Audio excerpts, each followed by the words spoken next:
अस्सलामु अलैकुम वरहमतुल्लाहि वबरकातुहू। नहमदुहु व नुसल्ली अला रसूलिहिल करीम, अम्मा बाद। फ़अऊज़ु बिल्लाहि मिनश शैतानिर रजीम, बिस्मिल्लाहिर रहमानिर रहीम। अल्लज़ीना आमनू व तत्मइन्नु क़ुलूबुहुम बिज़िक्रिल्लाह, अला बिज़िक्रिल्लाहि तत्मइन्नुल क़ुलूब। सदक़ल्लाहुल अज़ीम।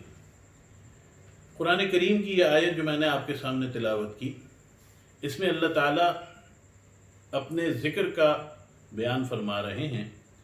और अल्लाह ताला ने फरमाया कि बेशक वो लोग कि जो अल्लाह ताला का ज़िक्र करते हैं, वो अल्लाह ताला का ज़िक्र उनके दिल के इत्मीनान का बाइस होता है।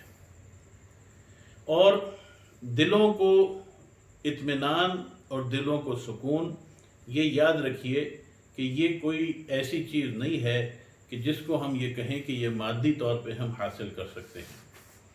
हमारा जहन और हमारा माशरा और हमारे हालात इंसान को बहुत सी चीज़ों की तरफ मुतवज्जे करते हैं।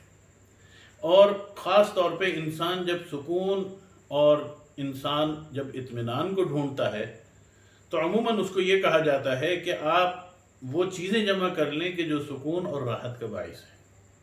हमारा घर, हमारा रहन सहन, हमारा उठना बैठना, हमारे आराम करने की जगह, और फिर हमारे घर के अंदर जो सहूलियात अल्लाह ताला ने हमें मैसर की हैं, ये सब की सब सामान राहत कहलाती है। किसी के घर में एसी मैसर है, किसी के घर में पंखा मैसर है, और कोई शख्स बग़ैर पंखे के भी ये ज़िंदगी गुजारता है। इसी तरीके पर कोई शख्स फर्श पे सोता है, खाली चादर बिछा के, किसी को चादर भी नसीब नहीं होती, और कोई शख्स अपने कमरे में आरामदेह बिस्तरों के ऊपर सोता है। इसी तरह घर में फ्रिज का होना, घर में और सहूलियात का होना, आपके लिए कपड़े धोने के लिए मशीन का होना, आपके खाना पकाने के लिए मुख्तलिफ उसकी मशीनरी जो होती हैं, जो हम इस्तेमाल करते हैं, ये सारी वो चीज़ें हैं कि जो आपके लिए सुकून और राहत का बाइस हैं। इनको सामान राहत कहा जाता है। लेकिन ये सारी चीज़ें जमा करके, और ये सारी चीज़ें अगर इंसान जमा कर ले, तो ये इस चीज़ की गारंटी नहीं है, ये इस चीज़ की ज़मानत नहीं है कि इंसान को इन चीज़ों से सुकून मैसर होगा। सवाल ये होता है कि सुकून क्या चीज़ है, इत्मीनान क्या चीज़ है। अगर इतनी चीज़ें जमा करके इंसान को सुकून नहीं मिला, और फिर इन चीज़ों को ख़रीदने के लिए, इन चीज़ों को हासिल करने के लिए पैसे की ज़रूरत होती है, माल की ज़रूरत होती है। इंसान के पास अगर बहुत सारा माल हो, तो इंसान ये सोचता है कि मैं इस माल से हर चीज़ ख़रीद सकता हूँ, लेकिन सुकून नहीं उसको नसीब होता। तो फिर सवाल इंसान करता है कि मेरे पास पैसा भी है, मेरे पास सामान राहत भी है, फिर राहत कहाँ है? तो यकीनी बात है कि इसका जवाब अल्लाह ताला ने दिया है, और कुरान करीम इसका जवाब देता है। कुरान करीम क्या है? अल्लाह ताला का कलाम है, और बुनियादी तौर पर रसूल करीम सल्लल्लाहु अलैहि वसल्लम ने हमारी और आपकी ज़िंदगी गुजारने का तरीक़ा उसमें सिखाया है। यूँ समझिए कि जिस तरह जब आप एक गाड़ी ख़रीदते हैं, एक कार ख़रीदते हैं, एक फ्रिज ख़रीदते हैं, एक एसी ख़रीदते हैं, या कोई भी मशीनरी ख़रीदते हैं, तो उस मशीनरी की पैकिंग के साथ जब आप अपने उसको घर लेके आते हैं, गाड़ी को आप घर में लेके आते हैं, तो गाड़ी के साथ क्या चीज़ आती है? एक यूज़र मैनुअल आता है कि जिसमें कंपनी ने ये बताया होता है कि आपने इस मशीनरी को किस तरह इस्तेमाल करना है। और कंपनी इस बात की ज़मानत देती है कि अगर आपने इन शराइत के साथ और इस तरतीब के साथ आपने अगर इस मशीन को इस्तेमाल किया, तो यह आपके बेहतरीन काम आएगी। लिहाजा जब तक आप उसको उसके मुताबिक इस्तेमाल करते हैं, गाड़ी में कोई मसला आता है, आप फौरी तौर पे उसकी किताब खोल के देखते हैं कि ये मसला क्यों आता है, या फिर आप उस गाड़ी को उस जगह पर लेके जाते हैं कि जो उस गाड़ी के ठीक करने वाले हैं, यानी उसकी जो ऑथोराइज वर्कशॉप होती है, आप वहाँ लेके जाते हैं। अल्लाह ताला ने हमें यूज़र मैनुअल क्या दिया है? कुरान करीम। उसका अमली नमूना क्या है? रसूल करीम सल्लल्लाहु अलैहि वसल्लम की ज़ात अथर और आपकी अहादीस, रसूल करीम सल्लल्लाहु अलैहि वसल्लम की सुन्नत मुबारका। ये वो सारी चीज़ें हैं कि जो अल्लाह ताला ने हमें अता फरमाई, और अल्लाह ताला ने हमें ज़िंदगी गुजारने का तरीक़ा सिखाया।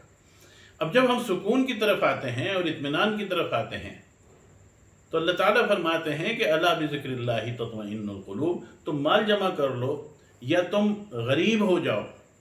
दोनों सूरतों में कहा कि ये कोई मेयार नहीं है کوئی شخص اپنا سارا مال چھوڑ کے اور غربت اختیار کر لے تو یہ بھی دلیل نہیں ہے اس بات کی کہ اسے اطمینان ملے گا، اور کوئی شخص غربت سے نکل کے مالدار بن جائے اور اس کے پاس بہت زیادہ پیسہ آ جائے تو یہ بھی دلیل اس بات کی نہیں ہے کہ اس کو سکون ملے گا۔ بہت سے لوگ ہمارے اور آپ کے تعلق میں، رابطے میں ایسے ہوتے ہیں کہ جو باوجود سب کچھ ہونے کے رات کو سونے کے لیے، اطمینان کے لیے، سکون کے لیے گولیاں کھاتے ہیں، دوائیں استعمال کرتے ہیں۔ تو اگر ہم سوچیں، اگر ہم اس طرف آئیں تو پھر اللہ تعالیٰ کی اس بات کی طرف آنا پڑے گا کہ الا بذکر اللہ تطمئن القلوب، بے شک اس کے سوا اور کوئی راستہ نہیں ہے کہ اللہ کا ذکر اطمینان کا باعث ہے، اور اللہ کا ذکر ہی ایسا ہے کہ جو انسانوں کو اطمینان بخش سکتا ہے۔ ہمیں اور آپ کو اس چیز کو سوچنا چاہیے، ہمیں اور آپ کو اس طرف توجہ کرنی چاہیے کہ ہم اپنی زندگی کو اللہ تعالیٰ کے ذکر میں گزاریں، اٹھتے بیٹھتے چلتے پھرتے سب تک جو بھی وقت ہے ہمیں ہمارا اللہ تعالیٰ کے ذکر میں گزارنا چاہیے۔ اس کا طریقہ کیا ہے، اور پھر وہ ذکر کون سا ہے، اور وہ پھر ذکر کیسے کیا جائے، آئندہ نشست میں انشاءاللہ اس سلسلے میں تفصیل سے میں عرض کروں گا۔ لیکن آخر میں یہ بات عرض کرتا چلوں، اپنی زندگیوں کو اللہ تعالیٰ کے فرمان کے مطابق، قرآن کریم کے احکامات کے مطابق، رسول کریم صلی اللہ علیہ وسلم کے طریقے کے مطابق اگر ہم گزاریں تو ہمیں اپنی زندگی میں آرام اور سکون ملے گا۔ اس لیے کہ آرام اور سکون یہ کسی چیز کا محتاج نہیں ہوتا، آرام اور سکون جو ہے وہ محتاج ہے آپ کے دل کی کیفیت کا۔ جب آپ کا دل مطمئن ہوتا ہے آپ کو سکون ملتا ہے، آپ کا دل بے چین ہو۔ میں ایک مثال عرض کیا کرتا ہوں، آرام دہ کمرہ ہو اور اس آرام دہ کمرے میں اے سی بھی لگے ہوئے ہوں، بہترین بستر بھی بچھا ہوا ہو، وہاں پہ کسی ماں کو لے جا کے آپ کہیں کہ بھئی تم یہاں آرام کرو، لیکن وہ ماں ایسی ہو کہ اللہ نہ کرے، خدا نہ کرے، یہ مثال کے طور پہ صرف عرض کر رہا ہوں کہ اس کا بچہ اس سے بچھڑ گیا ہو، اس کو معلوم نہ ہو کہ میرا چھوٹا بچہ جو ہے کہاں ہے، کس حال میں ہے، کون اس کی دیکھ بھال کر رہا ہے، اور کیسے وہ بیچارہ تکلیف میں نہ ہو، کوئی پریشانی میں نہ ہو، اس کا وہ بچہ اگر اس سے بچھڑ جائے، آپ بتائیے وہ آرام دہ کمرہ کیا اس ماں کو آرام اور سکون دے سکے گا؟ آپ کہیں گے ہرگز نہیں۔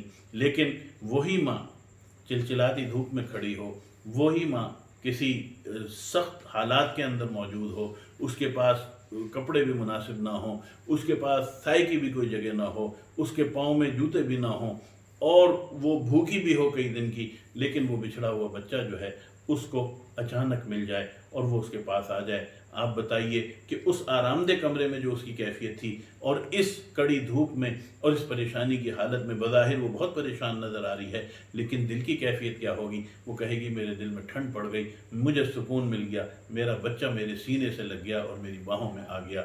میرا عرض کرنے کا مطلب یہ ہے، یہی کیفیت انسان کی ہوتی ہے جب انسان اللہ تعالیٰ کے ذکر کو اپناتا ہے، انسان اللہ تعالیٰ کے ذکر کو اپنی زندگیوں میں شامل کر لیتا ہے، تو پھر وہ یوں محسوس کرتا ہے جیسے اپنی ماں کی گود میں ہے۔ کیوں کہ اللہ تعالیٰ کی ذات، اللہ تعالیٰ نے فرمایا کہ میں تو 70 ماؤں سے زیادہ مہربان ہوں، پھر اللہ تعالیٰ کی رحمت اس کو اپنی آغوش میں لے لیتی ہے، وہ اللہ تعالیٰ کی رحمت میں اپنے آپ کو محسوس کرتا ہے، اور اس اللہ تعالیٰ کی رحمت کے ساتھ ساتھ اپنے آپ کو محسوس کرنے میں وہ یہ سمجھتا ہے اور وہ یہ سوچتا ہے کہ مجھے دلی سکون ملتا ہے، اور سکون اور اطمینان کے ساتھ وہ زندگی اپنی گزارتا ہے۔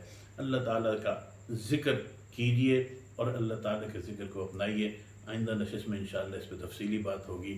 دعا کیجئے اللہ تعالیٰ ہمیں اپنی زندگیاں رسول کریم صلی اللہ علیہ وسلم کے طریقے اور اللہ تعالیٰ کی مرضی کے مطابق گزارنے کی توفیق عطا فرمائے۔ وآخر دعوانا ان الحمد للہ رب العالمین۔